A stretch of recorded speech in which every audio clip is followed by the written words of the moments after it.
자, 오늘부터 1강부터 전체 한 7강을 해야 되는데 그냥 18강까지 해서 6주 동안에 진행되는 창세기부터 말라기까지 이런 구속사맥 속에서 복음이 드러나도록 하는 부분에 조금 더 집중할 것입니다. 지난 기초 단계에서 우리 박정성 목사님을 통해서 성경의 큰 틀에서 구속사맥이 어떻게 흘러가는가를 성령이 조감하심을 따라서 우리가 잘 보았습니다. 이제는 이 드러난 이 구속사의 맥 속에서 복음이 흘러갈 수 있도록 하는 조금 더 성령님을 의지하고 기도하면서 또 이것을 또 나누면서 또 소그룹을 통해서 나눠야 청년 그룹이든 소그룹이든 또 뭐 청소년 그룹이든 어른들이든 이 복음이 드러나게 하는 것이 참 중요해요. 그래서 지금 인공지능 시대와 이미 비대면 시대 가운데 있기 때문에 새로운 세대들에게 함께 이 복음을 어떻게 하면 나눌까라는 측면에서 강의 이주의 부분보다는 강의도 하지만은 소그룹으로 조금 힘들지만 함께 나누는 그런 시간들도 같이 훈련하려고 합니다. 기본적인 교재는 구속사 조감 부분을 이렇게 나눠드렸습니다. 제가 중간에 또 구속사의 맥 부분을 만약에 필요하다면 이렇게 또 중간에 이렇게 나누도록 그렇게 하겠습니다. 자, 오늘 여러 오신 분들 있지만 중간에 소개하기로 하고 오늘 말씀 속에서 한번 달려가도록 합니다. 오늘 세 가지 강의를 함께 나눕니다. 첫 번째가 하나님의 나라와 메시아 언약의 복음에 대해서 상고시대 부분과 족장시대까지 족장시대 우리 아브라함과 이삭까지를 먼저 이렇게 나누도록 하겠습니다. 첫 번째 40분 동안에 잠깐 나눌 것은 상고시대 부분을 중심으로 이렇게 나누겠습니다. 그리고 두 번째 시간에는 또 그 다음 부분을 이렇게 나누겠습니다.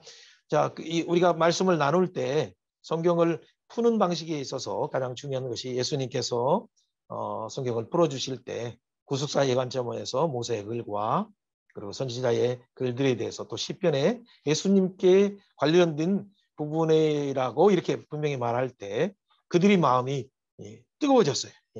풀어주실 때 뜨거워지는 것이죠. 그 이전에 또 성찬을 했어요. 성찬. 이게 은혜의 방편 중에 하나가 우리가 이렇게 말씀을 풀어줄 때 그것도 구속사의 관점으로 복음으로 풀어줄 때 우리 마음이 뜨거워지는 거죠. 성령님이 눈을 열어주시고 하나님의 놀라운 은혜에 들어갈 수 있는 것이라 확신합니다. 이쪽 안 나온 것 같아요. 그런 의미에서 우리가 조금 한편에는 조금 진도가 약간 빠르게 달려가지만은 그 가운데 약간 이렇게 혹시 잘 들리지 않을 수도 있어요. 그때마다 성령님을 의지하면서 내 눈을 열어서 주의 법에 기이한 것을 보게 하소서. 보고 복음으로 말하게 하소서. 이렇게 선포하시면 되겠습니다. 여러분 기대합니다. 하나님을 기대하시면서 달려가도록 합니다. 앞에 부분에 베스트 부분이 나와 있죠. 표지 부분에. 베스트는 이 성경을 복음으로 익스포지션, 복음으로 강의할 때, 복음으로 풀 때 이 성령님께서 홀리 스피릿 성령님께서 전하는 자의 마음을 더 뜨겁게 하시고 전파할 때 우리를 먼저 변화시키고 듣는 자들도 변화시키는 그것이 바로 베스트 생명사역이죠. 이런 관점에서 함께 나누도록 합니다.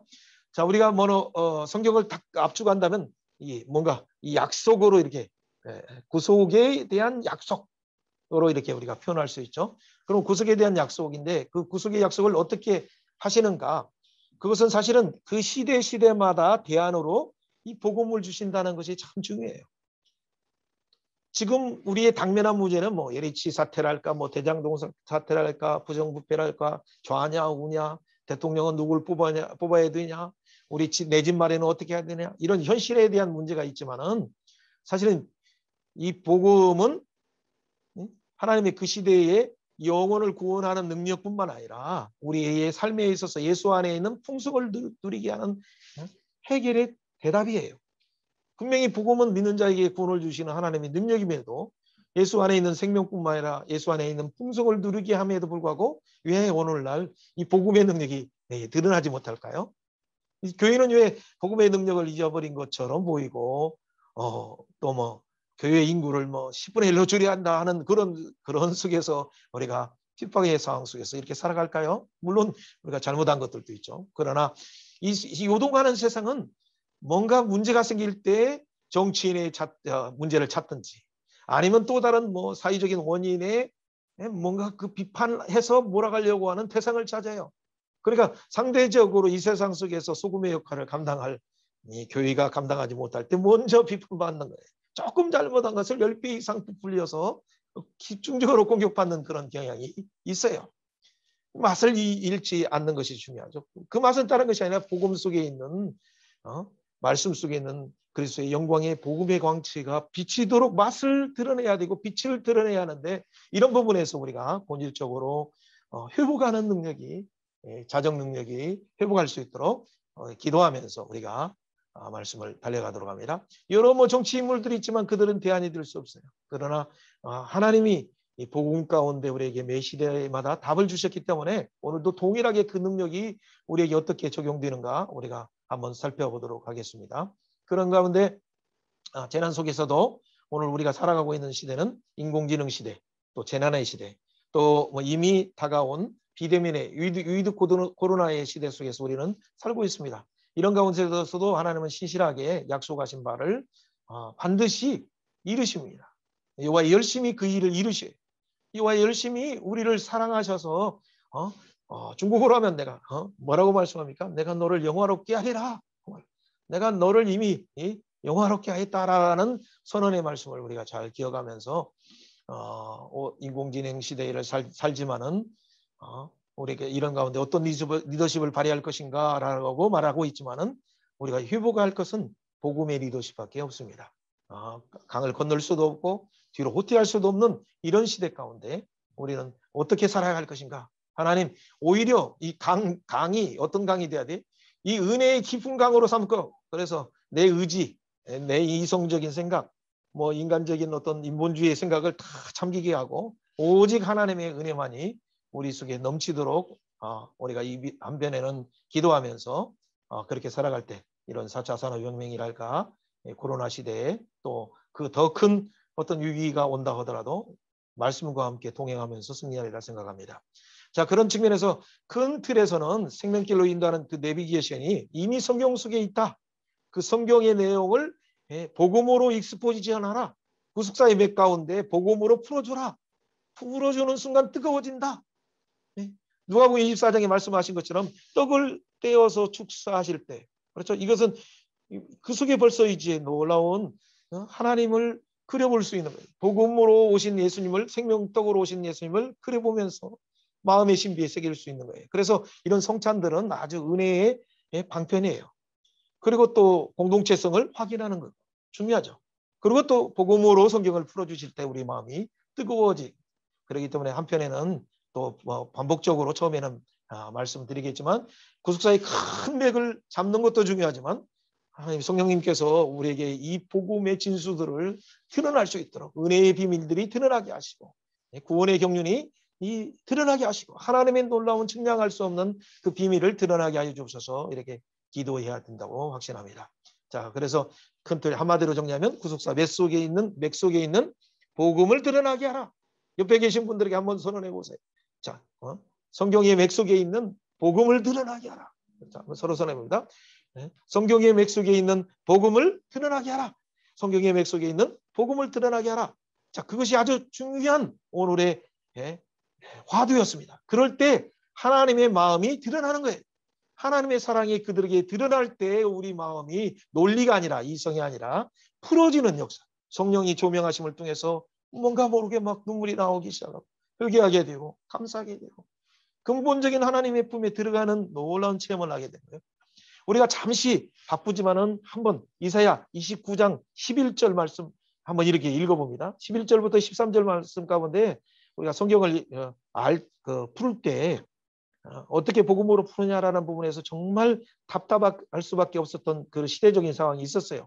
그런 부분에서 한번 이 성경책마다 약간의 내용이 풀어가는 방식이 좀 다르기 때문에 여러분 가진 성경을 한번 읽기 전에 제가 한번 이렇게 읽어봅니다. 자, 29장의 9절에 보니까 입술로는 존경하나 마음은 떠났도다 이렇게 그 표현이 나오죠. 자, 그 뒤에 그냥 넘어갑니다. 왜 이렇게 되었는가라는 그 부분은 10절에 보니까 중간에 보겠습니다. 너희 눈은 감기셨습니다. 자, 눈이 왜 감겼어요? 그 이유를 보니까 11절에 잘 나와 있죠. 그러므로 모든 묵시가 너에게는 마치 봉안책의 말이라 그것을 유식한 자에게 주며 이르기를 그대에게 청하노니 이를 읽으라 하면 대답하기를 봉하였으니 못하겠노라 할 것이요. 말씀을 맡은 지식 있는 사람, 지식의 말씀, 지혜의 말씀을 맡은 자들에게 이것을 이 봉안책의 말, 이 감추인 계시의 말을 풀어달라 하는데 이들이 못 풀어줘요. 못 풀어주니까 그 12절에 뭐라고요? 무식한 자에게 또 이르되 그대에게 청하노니 이를 읽으라 하면 대답하기를 나는 무식하다 할 것이라. 그 말씀을 맡은 자가 풀어주지 않으니까 또 평신도들에게 또 다른 사람이 궁금해서 친구들이나 이웃에서 가족들이 또 말씀을 풀어달라고 하면 어떻게 말씀을 목회자들이 풀어주지 않는데 어떻게 평신도들이 또 다른 평신도들에게 풀어줘요? 저 오늘 너무 이 시간 하기 전에 막 조금 전에 1시간 전에 보니까 우리 김동호 선교사님을 통해서 옆에 있는 친구들에게 보는데 6학년에 2명의 학생이 4학년에 저는 3명, 4명 학생들에게 복음을 막 풀어주더라고요. 아, 이들이 예수 믿은 지가 이제 1달, 2달밖에 되지 않는데 이제 전도돼서 청소년들이 빅브라더, 빅시스터 누나가 동생들에게 풀어줘요. 아니 깜짝 놀랐어요. 내가 야 이게 정말 오늘 이 국사의 맥 속에서 복음이 드러나게 풀어주는 현장에 딱 들어오기 전에 보니까 벌써 청소년들 모여서 이게 복음의 말씀을 풀어주고 있어요. 얼마나 감사한데. 근데 뭘 알까 하고 내가 유심히 들어보니까 하나님은 누구신가부터 해서 예수님은 누구신가 또 성령님이 누구신가 하면서 우와 정말 감사했어요. 이 봉안책의 말을 풀어주는 자가 있어야 정말 그들 가운데 하나님의 뜻을 알아서 마당만 맞는 신앙이 아니라 진짜 생명을 살리는 신앙이 될 수 있는데 그러나 어린아이라 하더라도 복음을 풀어주면 그들이 또 다른 동생들을 가르치고 친구들을 가르쳐서 물이 바다 덮음같이 하나님을 아는 지식이 충만하게 하는데 이런 부분을 회복하기 위해서 우리가 중국반을 이렇게 하는 것입니다. 그런 부분에서 저부터 반성하면서도 각자가 하나님 말씀 앞에서 어쨌든 이 말씀을 맡은 자로서 이것을 더 깊이 연구하고 드러나게 하는데 게으리 했던 부분을 성령님 용서하시고 예수님 용서하시고 하나님 용서하셔서 내 눈을 열어서 주의 법에 기이한 것을 포기하소서 하는 그런 복된 시간이 되길 바랍니다. 제가 처음에는 약간의 좀 뜨겁게 이렇게 얘기를 하더라도 스타일을 조금 이해해 주시고 또 차분하게 또 말씀을 나누도록 하겠습니다. 결국에는 그 복음이 드러나는 순간 하나님의 사랑 속에서 누구든지 굴복할 수밖에 없다는 걸 기억하시면 됩니다. 그렇다면 오늘 먼저 말씀을 맡은 자의 태도가 고도를 결정하기 때문에 우리의 태도는 성령님을 의지하면서 어떻게든 하나님 이 시대의 당신의 양들에게 때에 따라 양식을 나눠줄 수 있도록 내게 먼저 풀어주옵소서. 복음으로 내게 먼저 풀어주옵소서. 구속사의 매 속에 풀게 하여 주옵소서. 그래서 단순한 조직신학이 아니라 조직신학을 듣기만 해도 신앙이 높은 연륜이 있는 분들은 얼마나 뜨겁습니까? 그러나 평신도들에게 조직신학을 이렇게 말하는 순간 잠이 오는 거예요. 그러니까 이 연구 결과로 나온 이 조직신학 2000년 동안의 결정체인 이 조직신학을 조직신학체에 전하지 말고 복음으로 풀어서 어린아이부터 할아버지까지 어떤 배움이 있든지 배움이 없든지 영적으로 다 아멘하면서 그 사랑에 들어갈 수 있도록 그 사명을 감당해야 돼요. 그런 차원에서 성경은 뭐냐라고 하면 하나님의 사랑이에요. 사랑의 이 예수님의 보혈의 피가 흘러나는 거예요. 자, 누가 기록했습니까? 40여 명의 각기 다른 신분을 가진 자들이 기록했죠. 어떻게 기록했습니까? 성령의 감동을 통해서 기록했죠. 어떤 기간 동안에 하울롱? 1600년 기간 동안에 기록되었어요. 그런데 왜 기록했습니까? 이 성경을 기록한 목적은 여자의 후손으로 오실 예수 그리스도를 통해서 아버지께 돌아오게 했어요. 아버지 안에 있는 그 풍성과 그 안식을 누리게 하기 위해서 곧 임마누엘 하여서 영원한 생명을 얻기 위해서 우리를 성경을 하나님께서 스스로 계시하신 거예요. 우리의 노력으로 하나님께 다가가려고 하는 것들은 다 이 인간인 세계에서 만든 종교예요. 그러나 이것은 하라 하지만 할 수 없어요. 그러나 하나님께서 하신 내가 했다. 내가 했다. 하나님이 하셨다는 하나님께서 그 사랑 예수님을 보내셔서 구원하셨다. 구원 속에서 영원한 생명이 있다. 돌아오게 하셨다라는 그 사실 가운데 우리는 성경을 보는 순간 이 성경은 어려운 것이 아니에요. 성경은 그래서 성령이 감동으로 풀어야 되고 구원에 이르게 하는 지혜가 있기 때문에 항상 모든 성경을 볼 때마다 모세의 글이든 선지자의 글이든 시편의 글이든 항상 예수 그리스도의 중심으로 예수 그리스도의 언약의 메시아 여자의 옷으로 쓰인 메시아 중심으로 항상 보려고 의도적으로 또 살피고 또 살피고 또 살펴야 돼요. 그런 의미에서 성경의 큰 틀에서 구속사의 맥을 찾아서 또 한 단계는 뭐예요? 구속사 맥 속에서 복음의 큰 틀로 복음이 흘러가도록 하라. 그러면 복음이 회복되면 흔들리지 않는 복음 안에 있는 그 풍성을 영원한 시온산을 소유한 자가 되리라 확신합니다. 그래서 우리는 복음 속에서 하나님이 어떤 인물과 사건을 통해서 어떻게 그 시대마다 복음을 주셨는가라는 측면에서 눈이 열려 있으면 좋겠어요. 그럴 때마다 이 복음이 성령의 감동하심을 입어서 또 다른 사람에게 어떻게 풀어주고 있는가, 어떻게 계승되는가를 계속 보면 돼요. 그런 의미에서 상고시대든 족장시대든 출애굽 광야시대든 정복시대와 그 다음에 사사시대의 혼란시대든 그 다음에 왕정시대든 포로 이후와 포로 회복의 시대든 어떤 시대를 달려가든 간에 그것을 신약에 성취된 복음, 이 복음이 그 광맥이 어떻게 있었는가, 그것을 구약시대는 믿음으로 살아가는 자들은 장차 오실 메시아를 진짜 바라보고 기뻐하는 생활을 한 것처럼, 아브라함처럼 요한복음 8장에 나오는 것처럼 우리도 어떻게 그 시대의 사람들이 믿음으로 바라보았는가라는 것을 더 부각시켜서 말씀을 달려가면 되겠습니다. 그래서 결국 그들을 통해서 하나님께 돌아올 뿐만 아니라 열방이 돌아오는 그 하나님의 의도가 결국 어떻게 이루어지는가를 한번 보는 거예요. 그런 부분에서 우리가 가장 기초, 처음 우리에게 계시해 주신 창세기 3장 15절 원시복음이 아주 중요한 복음의 메시지를 근거로 해서 이 계시가 점진적으로 어떻게 더 발전되어 계시되고 있는가라는 그런 측면에서 계시의 발전적인 측면에서도 우리가 한번 복음을 살펴보겠습니다.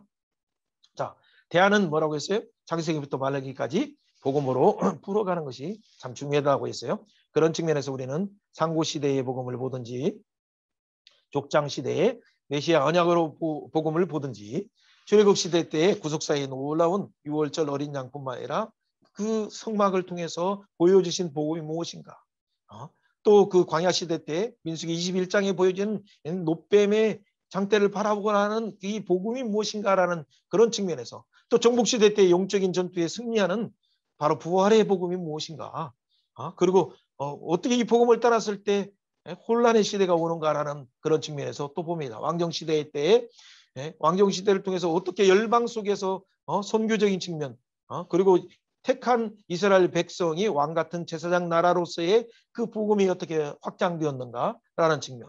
그러나 복음에서 떠났을 때 두 번이나 솔로몬에게 말씀하셔서 복음에 대해서 하나님께서 강조하셨을 때 그가 듣지 않았을 때 어떻게 분열 왕국에 대해서 왕상 11장에 9절에 있는 그 예언처럼 어떻게 국제 정서가 세 가지 방향으로 확 나눠져야 되는가라는 것을 우리가 복음에서 떠나면 어떻게 되는가라는 것을 우리가 볼 수 있어요.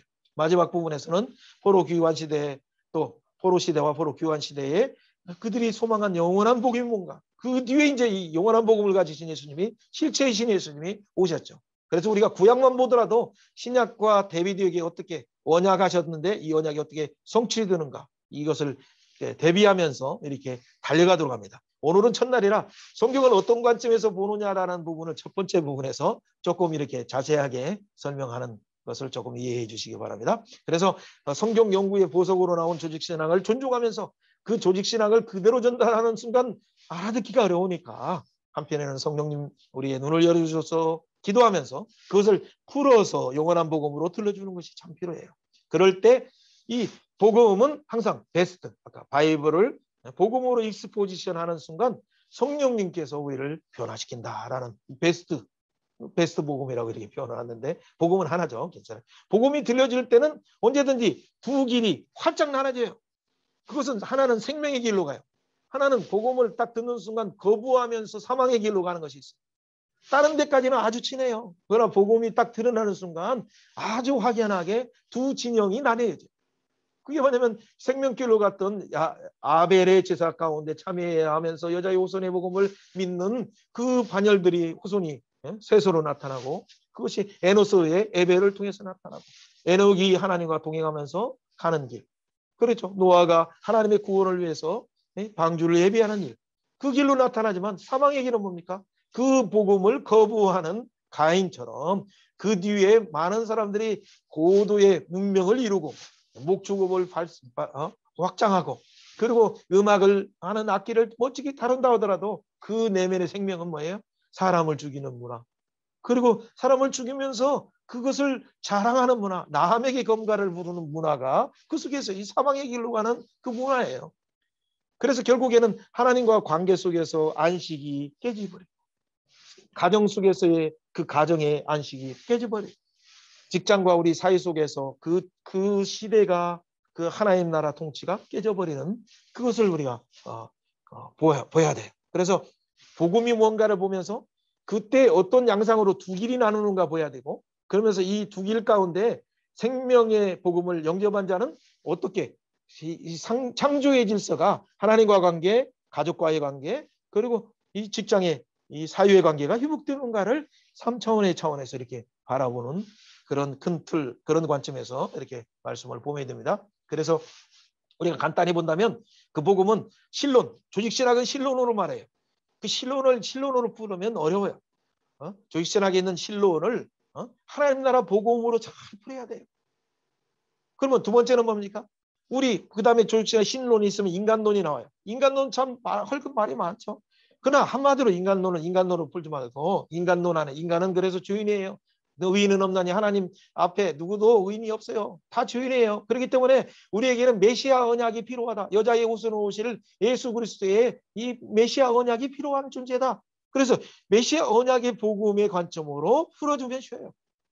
또 구원론이라고 말하면 그래 좀 쉽지만 이 구원론 속에서 있는 예수 그리스도께서 우리를 주를 담당하신 십자가의 사건 그래서 우리를 위해서 대속하신 이사야 53장의 4절 5절 6절에 있는 세상죄를 지고 하는 어린 양으로 오신 그 구속 속에 있는 놀라운 사주의 은혜뿐만 아니라 그 안에 있는 우리의 죄를 갚아주신 대속뿐만 아니라 그 안에는 연합이 있고 연합 속에서 상속이 있고 상속 속에서 우리를 위해서 보복하시는 하나님의 우리를 위하여 싸우심이 있고 싸우시는 것뿐만 아니라 그 뒤에 있는 하나님의 이름으로 예수의 이름으로 왕노릇하는 구속이라는 가을이라는 고엘이라는 단어 속에 있는 5가지 축복이 뭔가 천천히 배우면서 이렇게 볼 거예요.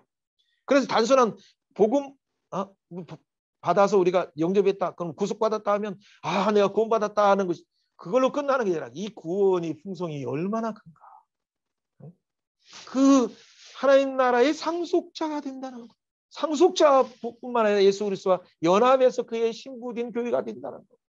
신부된 교회일 뿐만 아니라 언제든지 하나님의 우리를 위하여 싸워주신다는 것. 우리를 위하여 싸워주시는 임마누엘의 축복뿐만 아니라 그의 이름으로 언제든지 기도하면 왕노릇하면 하늘에서 풀어주신다는 것. 그런 관점이 참 중요해요.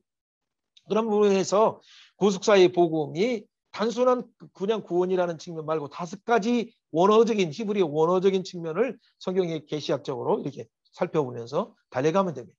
자, 네 번째 다시 설명할 필요 없지만은 벌써 3장 15절에 나타난 것이 뭐냐면 거기에는 언약이 있어요. 언약의 복음, 메시아 언약의 여자의 우선의 복음이 있죠. 그 안에는 구속사의 복음이 있어요. 그가 그 발뒤꿈치를 상함으로 우리를 구원하시고 뱀의 머리를 깨트린다. 뱀의 머리를 깨트린다는 것이 뭐 영적인 승리, 부활의 승리를 이미 예고한 복음이 들어있어요. 3장 15절은 벌써 그 안에 하나님 나라 회복뿐만 아니라 메시아의 언약의 성취, 구속사의 복음, 그 안에 영적인 전투에서 승리한다는 복음이 이미 그 속에 담겨져 있어요. 푼다면 그냥 여자의 우선의 복음 간단하게 한 얘기도 맞죠. 그러나 자세히 풀어보면 그래서 그걸 승리를 통해서 많은 사람이 어떻게 주의사함을 받고 와 나는 죽었는데 아내에게 뭐라고 해요? 아담이 와 우리는 영원히 죽을 수밖에 없는데 3장 15절 말씀을 복음을 선포하자. 그때 아담이 뭐라고 말해요? 하와에게 하와야 네 이름을 죽은 자의 혐의가 아니라 산자의 혐의로 선언한다. 이 복음을 듣고 여자의 우선을 바라보면 산다. 그래서 너는 산자의 엄마다. 그런 믿음의 고백이 나오는 거예요. 복음이 들어질 때 아담부터 그 안에서 아멘 들어가는 거예요. 그걸 하나님께서 보시면서 그래 그 복음이 구체적으로 여자 옷을 입을 뿐만 아니라 가죽 옷을 입히면서 어린 양 희생을 통해서 오는 형태로 발전된다라는 것을 보여주신 거죠. 나중에 좀 자세히 설명하겠지만 그런 측면에서 이 영적인 승리의 복음이 이 기독론 안에서, 기독론으로 풀면 어려우니까 기독론이라는 말 자체를 여자의 후손이 어떻게 언약의 메시아가 되고 그 메시아가 그리스도가 돼서 그 그리스도는 누구냐? 예수 그리스도라는 부분으로 그분이 오셔서 십자가에 죽으시고 부활로 승리하셔서 사단 사망 권세를 깨뜨리셨다라고 이렇게 풀어주면 그 복음이 드러나게 되는 것이죠. 그런 부분에서 영적 전투의 승리의 부활의 복음을 우리가 해야 돼요. 그럴 때 이 승리하는 복음이 어떻게 확장됩니까? 신약에서는 잘 알죠. 신약에서는 어떻게 돼? 그때 이 성령이 우리에게 임하셔서 우리가 증인이 되어서 하늘과 땅의 모든 권세를 가지고 모든 민족에게 나가서 모든 성경 안에 있는 복음을 가르쳐서 그들을 제자로 삼는 그 제자 삼는 사역, 선교의 사명, 지상 명령을 확장하는 그 복음으로 나타나는 거예요. 그럴 때 모든 날 동안 함께 하시는 그 예수님의 그 축복을 누리게 되는 거죠. 그럴 때 어떻게 돼요? 그들이 나가서 전하는 복음은 뭡니까? 재림하시는 예수님을 바라보게 하는 거. 종말론적인 복음이에요. 그 종말론으로 가르치면 안 되고 종말론을 풀어서 재림하신 예수를 기다리는 신부로서의 교회가 가지고 있는 그 복음이 뭐냐? 예수님은 재림하신다는, 그래서 우리는 거룩한 신부이다. 우리는 영원한 복음을 증거한다라고 하면서 나오는 계시록 14장 6절 영원한 복음을 가져야 돼.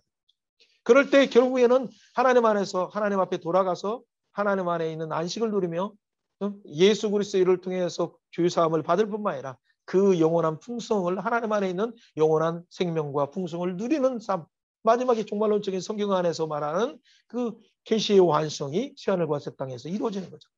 그래서 기초반에서는 구속사회라는 하나 것만 생각했지만 조금 더 여러분은 일곱 날의 햇살처럼 복음 안에서 풀어질 때 하나님 나라가 회복될 뿐만 아니라 언약이 성취되고 언약사회 보고 그리고 구속이 우리 가운데 이루어지고 구속이 이루어지는 순간 내 안에서 어둠의 영들이 떠나고 종로라는 데서 해방되고 자유함을 누리면서 영적 전투에서 승리하는 복음으로 점점점 이렇게 확산되는 걸 기억해요. 그러니까 내가 너무 감사하니까 옆에 사람에게 복음을 전하면서 복음을 풀 때 그 사람도 예수님의 제자가 되겠다가 해요. 그러니까 성교의 문이 확장되는 거예요. 다섯 번째.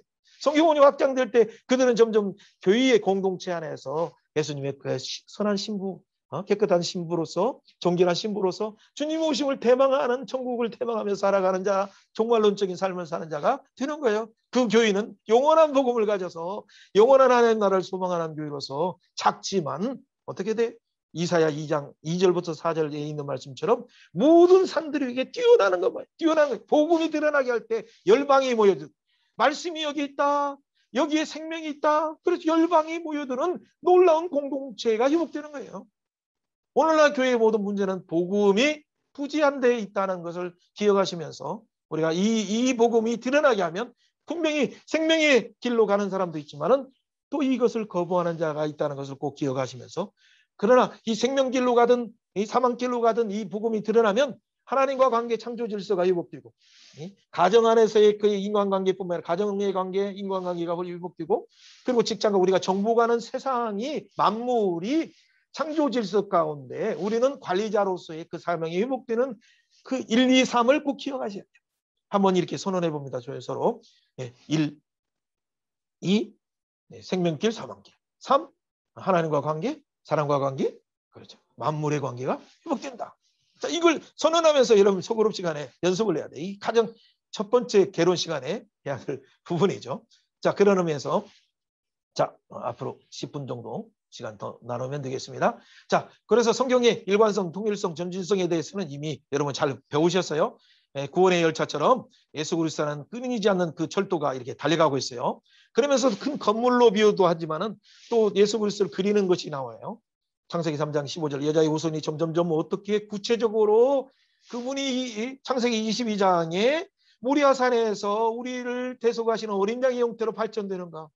그리고 이사야 7장 14절에는 결국 처녀가 잉태하여 아들을 낳는 형태로, 그분이 이사야 9장 6절에서는 기미자여 모사여 전능하신 하나님이여 평강의 왕이로 오시는 그분이 다윗의 보좌 위에서 공의와 정의 가운데 우리를 구원하시고 다스리 통치하시는다. 그때 그것이 구원이 어디에 있어요? 9장 7절에 나오는 거죠. 이사야 9장 7절에 나온 것처럼 하나님의 열심히 이 구원을 이루신 거예요. 그렇기 때문에 우리가 하나님의 열심, 하나님은 우리를 구원하신 그 열심을 이 이사야 60장 가운데 비추니까 우리가 일어나서 빛을 발하면서 하나님이 너를 영화롭게 했다. 그래서 우리 가운데 어둠의 부분을 떠나게 해야 돼. 한번 선언해 봅시다. 자, 어둠의 것들은, 어둠의 영들은 예수의 이름으로 떠나갈지어다. 이렇게 선언하라. 복음의 광채가 비치게 하였어. 일어나서 빛을 발할 때 사방에서 열방이 오는 것을 바라봐야 돼. 이사야 60장에 1, 2절, 4절까지 말씀을 기억하면서 그러면 7절에 뭡니까? 내가 너를 영화롭게 하였습니다. 이징 롱야 올러니 내가 너를 영화롭게 했다. 10절에 나온 것은 내가 나의 전을 영화롭게 했다. 이징 롱야 워더텐 하나님의 전을 하나님이 영화롭게 하시는 거예요. 하나님의 사람들을 하나님이 영화롭게 하셔요. 하나님이 열심히 이루시기 때문에 구원에 대해서 우리의 구원을 위하여서 쉬지 아니하시고 잠잠치 하시는 그 하나님을 주목하면서 우리가 구속사 속에 달려가야 돼. 그러다 보면 어떻게 돼? 달려가면서 말씀을 읽을 때 하박국의 2장 2절에 말한 것처럼 우리가 때로는 원망하는 문제, 우리가 풀지 못하는 사회적인 문제, 모든 실망하는 문제들이 갑자기 부러져요. 그때 하나님 말씀이 뭡니까? 너는 달려가면서 말씀을 읽어봐라. 말씀을 구속사에서 읽어봐라. 복음으로 풀어봐라. 그러면 이 계시는 이 묵시는 반드시 응할 때가 있나니 그러면서 나오는 9절에 뭡니까? 5절부터 20절까지 화 5가지 화로 망한다 그들은. 그러나 믿음의 사람들은 2장 4절의 말씀처럼 의인은 믿음으로 말로 산다.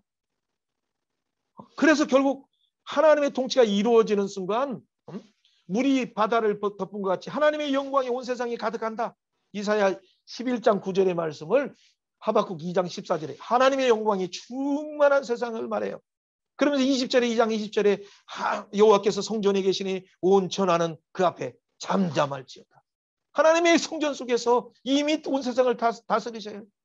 이 보이는 건물의 성전이 아니라 온 땅 우주를 통치하시는 창조하신 그 하나님, 오늘도 역사를 주관하신 만유의 주제이신 그분, 교회의 머리이시고 만유의 주제이신 예수 그리스도가 통치하는 그 구원, 이것은 일관성 속에서 통일성 속에 점진적으로 이루어진다는 걸 우리가 기억하면 돼요.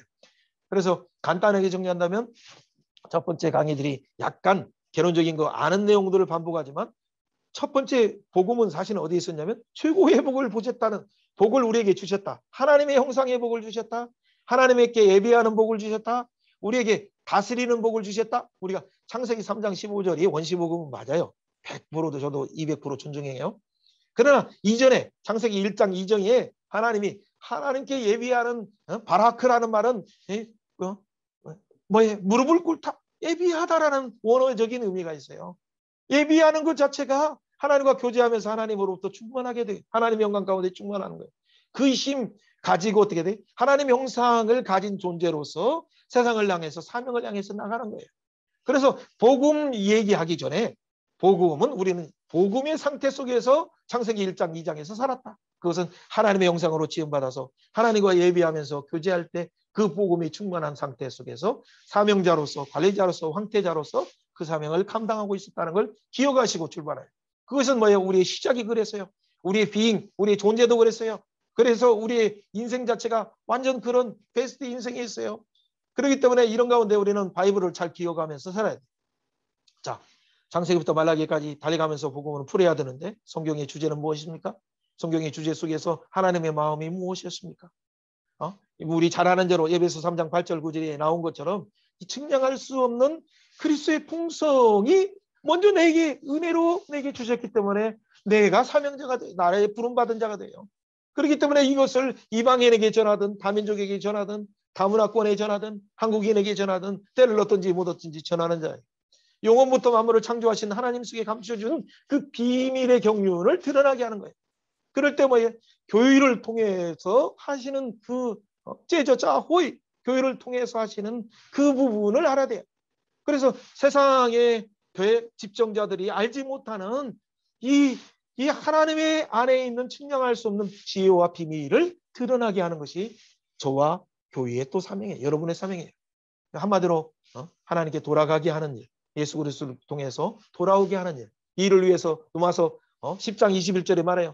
이스라엘에 대해서 가라사대 순종하지 않고 거스려 말하는 백성에게 내가 종일 내 손을 펼쳤노라. 그 손 새벽부터 밤늦게까지 이렇게 펼치고 있어요. 하나님께서. 그 손이 알고 보니까 누가 보면 우리가 잘 아는 것처럼 15장에 나오는 것처럼 탕자를 기다리신 아버지의 마음으로 예수님이 직접 말씀하신 것처럼 먼 곳 상거가 먼데 먼 곳에 있는데 거지 옷을 입고 있는데 어떻게 벌써 알아보고 달려가는 하나님의 마음.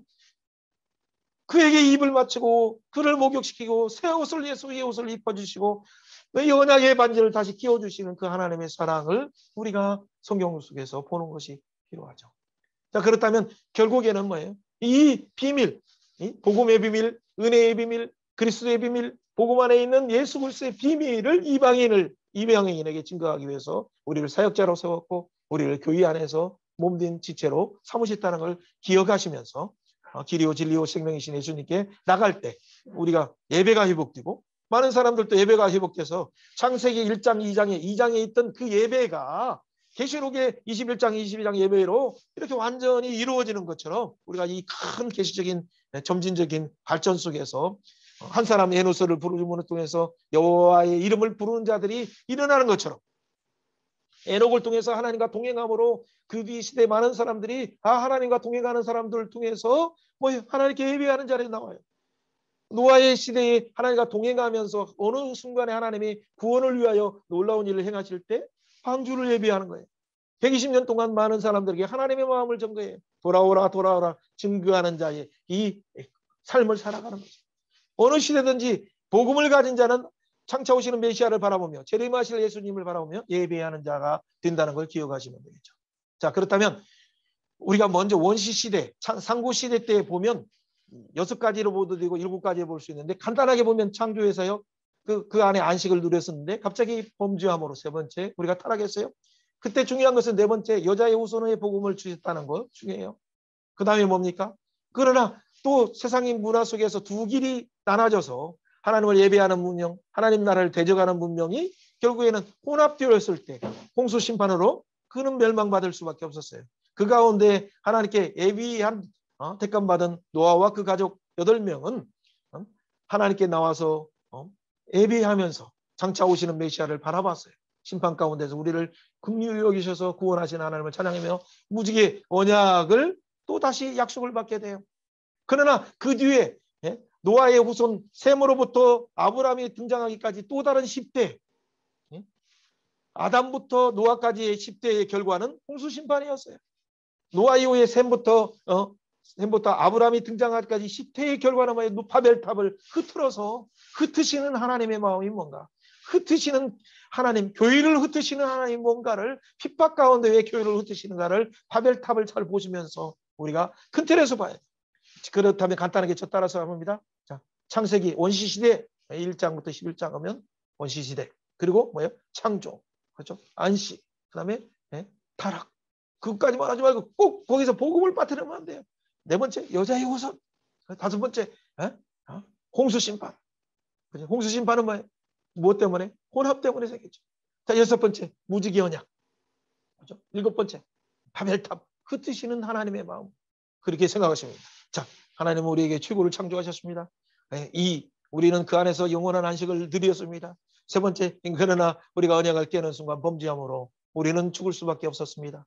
그때 4번째, 하나님은 여자의 후손을 통해서 인류를 구원할 복음을 제시하셨습니다.